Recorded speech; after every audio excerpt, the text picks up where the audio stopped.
gustaría que se nominaran los libros porque a mí la literatura me ha salvado muchas veces, entonces la idea era mostrar de una forma poética lo que para mí significa la literatura y hablar un poco más también de la transformación, porque bueno, es la libertad, es el soñar, es volar, dejar volar la imaginación, pero también es una transformación, cuando lees, quieras o no, te transforma.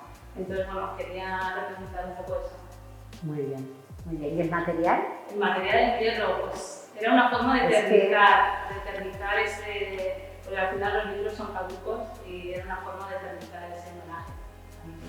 Bueno, yo mi propuesta en esta obra y en una serie de obras que he realizado va un poco sobre una reflexión de la sociedad, de este tipo de sociedad en la que yo me veo este tipo de, hablo de asimetría, de polarizaciones, de sentimientos, de enfrentamientos, va un poco jugando con los tonos blancos y negros de esa polarización social que existe hoy en día, de unos arriba, otros abajo, otros a un lado, y bajo el lenguaje de las manos, pues intento expresar ese tipo de cosas que voy palpando a nivel de esta sociedad en la que estamos ahora, y los artistas en este caso somos bastante sensibles a este tipo, por lo menos a mí.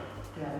Pues nada, el encuentro que se llama La Pieza es un homenaje bueno, que vinimos a vivir aquí a Familiar hace un par de años, y es un encuentro pues, con el sitio elegido del alabastro, que es una piedra que es translúcida, que permite que se traspase la luz, y la elegí para hacer un homenaje al agua, ¿no? Que aquí estamos rodeados de agua por todos lados, por acequias y la luz del Mediterráneo, que es maravillosa. Entonces, pues no iba a usar un granito o algo que no deja, que está ahí hermético.